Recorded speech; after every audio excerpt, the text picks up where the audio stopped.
Audio Jungle.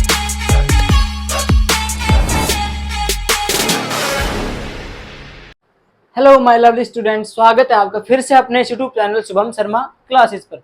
तो बच्चों, ये आज का जो वीडियो है आपके लिए बहुत ज़्यादा इम्पोर्टेंट होने वाला है, क्योंकि आज हम आपको बताएंगे कि आप बोर्ड की परीक्षा में टॉपर कैसे बने। ठीक है, आप क्या सोच रहे होगे कि सर ऐसे बता रहे हैं, ऐसे नहीं। जो मैं आज आपको ट्रिक बताऊंगा, टोटल 10 ट्रिक्स हैं। अगर ये आप कर लोगे तो आपको टॉपर बनने से कोई नहीं रोक सकता। लेकिन जो बच्चा, देखिए, हर कोई टॉप तो बन नहीं सकता, ये तो बात सीधी आप भी जानते हो। लेकिन अगर ये ट्रिक्स कोई भी बच्चा अपना लेगा, कर लेगा, तो कम से कम उसके 90% तो आने ही आने हैं। कितने भाई? 90% तो उसके आने हैं, कोई नहीं रोक सकता। ठीक है, तो सबसे पहले जैसे 9th क्लास के बच्चे 10th में गए हैं, तो उनके लिए सबसे पहले ये बात होती है कि 10th क्लास स्टार्ट कैसे करें, बेसिक कहाँ से स्टार्ट करें, इसका एडवांस क्या है। मतलब कि वो कंफ्यूजन में रहते हैं कि 10th क्लास स्टार्ट कैसे करें, क्योंकि 9th क्लास नॉन बोर्ड की होती है और 10th क्लास होती है बोर्ड की। तो मतलब कंफ्यूजन ही है कि इसको स्टार्ट कैसे किया जाए, है ना। कैसा सिलेबस होगा, हार्ड होगा या वीक होगा। देखिए, सबसे पहले अगर तुम अपने दिमाग में यही ठान लोगे कि ये मुझसे नहीं होगा, तो वो तुमसे कभी होगा भी नहीं।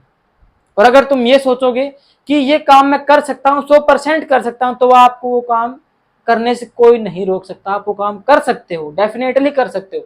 तो अपने मन में पहले ही ये चीजें मत लाओ कि हम ये काम नहीं कर सकते। देखो, आप वो काम कर सकते हो अगर आपके मन में उस काम करने की लगन होगी। ठीक है, तो ये जो वीडियो है आपके लिए बहुत ही इंपॉर्टेंट होने वाला है, specially for board classes 10th class के लिए। ठीक है, देखिए, 10th क्लास में प्रवेश करने के बाद सबसे पहले आपको क्या करना है, सबसे पहले अपना सिलेबस है उसको समझो। कि जैसे भाई बायो के बच्चे अलग हो जाते हैं, मैथ के अलग हो जाते हैं, तो वो बच्चे क्या करें, सबसे पहले जो उनका कंबाइंड जो सिलेबस होता है, जैसे हो गया फिजिक्स, केमिस्ट्री, साइंस के अंदर मैथ बायो जैसे अलग हो गए, हिंदी, संस्कृत जो लेना चाहते हैं संस्कृत या फिजिकल हो गया। तो सबसे पहले अपना सिलेबस समझो, कितने चैप्टर हैं। ठीक है, कौन सी बुक में कितने चैप्टर हैं, और मतलब कि भाई सबसे पहला चैप्टर कौन सा है, हर चीज उसमें समझो। आप सबसे पहले सिलेबस ही होता है जिसको आपको समझना है। ठीक है, क्योंकि अगर मान लो आपको कोई पेपर दिया जाता है, तो आप पहला क्वेश्चन देख कर ही कहोगे अरे भाई ये पेपर मुझसे नहीं होगा। आपने क्या किया, आपने सिर्फ उसका पहला पर्सन देखा, हार गई वहीं पे कि ये तो मेरे से नहीं होगा। लेकिन मैं क्या कहता हूं कि आप उस पूरे पेपर को जब देखोगे तो आप कहोगे अरे ये तो मैं कर दूंगा। क्योंकि आपने क्या किया, आपने उसको शुरू शुरू में देख लिया, आप हार मान गए। पूरी चीज देखो पहले, और वही बात, इसमें पूरा सिलेबस पहले समझो, उसके बाद निर्णय करो। ठीक है, दूसरी बात है, अपना एक गोल सेट कर लो। गोल क्या होता है कि एक टारगेट होता है कि मेरे को इतना काम एक दिन के अंदर करना ही करना है, चाहे कुछ भी हो जाए, मैं इतना काम एक दिन में करूंगा।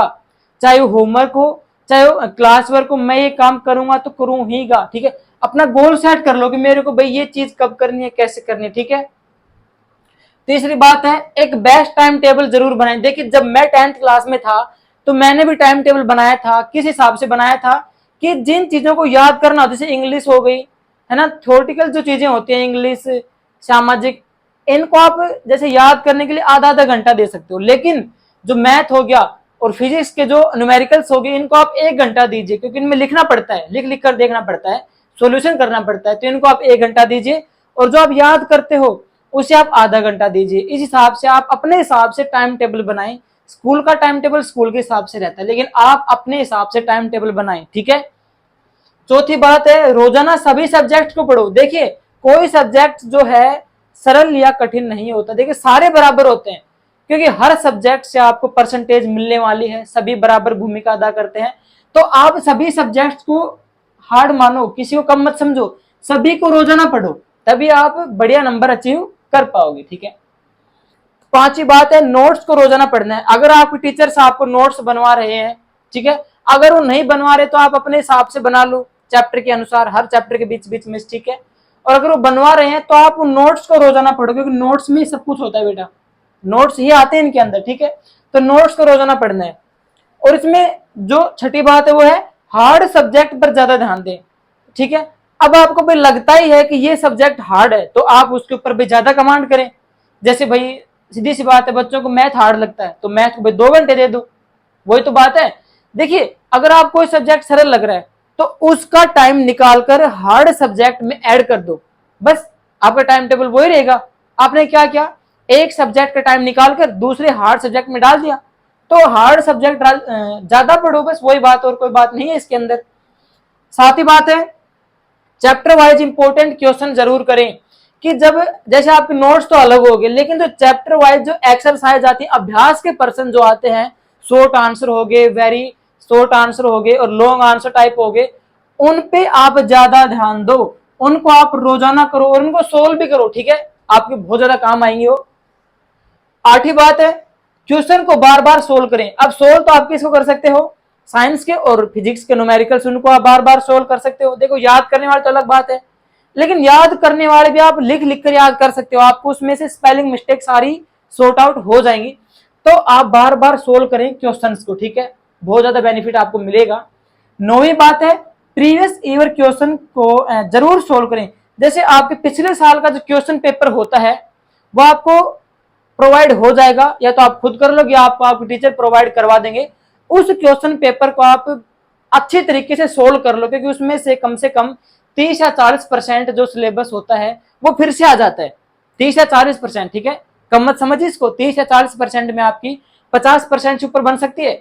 तो प्रीवियस ईयर का जो क्वेश्चन पेपर है उसके सारे क्वेश्चन सोल्व कर दो, उसमें से आपको कम से कम, जो बच्चा ये सोच रहा है कि मैं तो फेल ही हूं, कुछ नहीं आएगा, वो भी बड़ा नंबर से पास हो सकता है अगर वो पिछले साल का क्वेश्चन पेपर उठाकर उसको जांच कर लेगा तो, ठीक है। 10वीं इसकी लास्ट बात है, बोर्ड द्वारा जारी मॉडल टेस्ट पेपर का सॉल्यूशन जरूर करें। जैसे डैश वर्क होते हैं, राजस्थान के अंदर डैश वर्क चलते हैं, और हरियाणा के अंदर जैसे भाई HBSC होता है, RBSC होता है, उनमें RBSC में चलता है डैश वर्क और HBSC में चलता है revision paper, model test paper. तो आप उनको सॉल्यूशन करें, उनमें प्रत्येक में होते हैं कि हर सब्जेक्ट के 5-5 क्वेश्चन पेपर्स होते हैं, तो आप उनको पर डे अपने अनुसार उनको सोल्व करें। स्कूल में तो टीचर्स के अनुसार आप करोगे, लेकिन घर पे भी उनको आप सॉल्यूशन करें उनका, तभी आप अच्छे नंबर प्राप्त कर पाओगे, ठीक है। तो ये जो 10 बातें हैं, ये जो बच्चा ध्यान कर लेगा, जो बच्चा इनको कर लेगा सीरियसली, ईमानदारी से, उसको 95% लाने से कोई नहीं रोक सकता, ये मैं गारंटी के साथ कह सकता हूं। और आप ये चीजें कर लो, अगर आपके 95% नहीं आई तो आप कमेंट कर देना, क्योंकि मैं तो अगले साल भी यही रहूंगा, उससे अगले साल भी यूट्यूब मेरा चैनल रहेगा।